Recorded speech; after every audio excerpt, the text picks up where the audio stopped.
મહત્વના સમાચારો પર નજર કરીશું। નર્મદાથી સમાચાર। ઉચ્ચ અધિકારીઓના મકાનો ઉપર બુલડોઝર ચાલ્યું। સ્ટેચ્યુ ઓફ યુનિટી નજીક ગરુડેશ્વરમાં અધિકારીઓ મકાનોનું ડિમોલિશન કરવામાં આવ્યું। વર્ષ 2019માં ફાળવવામાં આવેલી સરકારી જમીન પર નિયમોનો ભંગ કરીને બાંધવામાં આવેલા ઉચ્ચ અધિકારીઓના મકાનો પર અંતે બુલડોઝર ચાલ્યું। 2019માં તત્કાલીન કલેક્ટરે 11 જેટલા ઉચ્ચ અધિકારીઓને રહેણાંક હેતુ માટે સરકારી જમીનમાં પ્લોટ ફાળવ્યા। આ ફાળવણીમાં નક્કી કરવામાં આવેલી ચોક્કસ શરતોનું પાલન ન થતા ધારાસભ્ય દર્શનાબેન દેશમુખે સંકલનની બેઠકમાં મુદ્દો ઉઠાવ્યો હતો। 11માંથી 7 અધિકારીઓએ જમીન પર મકાનોનું બાંધકામ કરી દીધું, જ્યારે બાકીના 4 અધિકારીઓની જમીન સરકારે અગાઉ જ શ્રી સરકાર કરીને પરત લઈ લીધી। નિયમોના ઉલ્લંઘન બદલ પ્રશાસને સંબંધિત અધિકારીઓને અગાઉ નોટિસ પણ આપી હતી, જ્યારે 2 અધિકારીઓ ડિમોલિશન પર સ્ટે લાવી ચૂક્યા છે।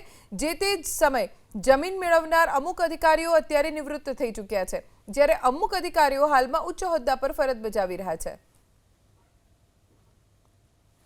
નજીક આવેલ જે ગઢેશ્વર ગામ છે, ગઢેશ્વર ગામ ખાતે નર્મદા જિલ્લા કલેક્ટર દ્વારા 2019ના વર્ષ દરમિયાન નર્મદા જિલ્લામાં ફરજ બજાવતા ઉચ્ચ અધિકારીઓ હતા, એ લોકોને 13 જેટલા પ્લોટોની ફાળવણી કરવામાં આવી હતી। આ પ્લોટો સરકારી હતા અને જેને પગલે જિલ્લા સંકલન સમિતિમાં અને રાજ્ય સરકારમાં આ પ્લોટોમાં જે અધિકારીઓ જે મકાનો બાંધ્યા હતા તેને શરત ભંગ થતો હોવાની અરજીઓ થતાની સાથે જ રાજ્ય સરકારના જે ભૂપેન્દ્ર પટેલની જે સરકાર છે, જે દાદાનું જે બુલડોઝર છે, દાદાનું બુલડોઝર આજે ગઢેશ્વર ખાતે આવી પહોંચ્યું હતું અને જે અધિકારીઓનો જે પ્લોટ છે એ પ્લોટો પર આજે બુલડોઝર દ્વારા ડિમોલેશનની કામગીરી હાથ ધરી દેવામાં આવી હતી। કનકસિંહ માત્રોજા, એબીપી અસ્મિતા, નર્મદા।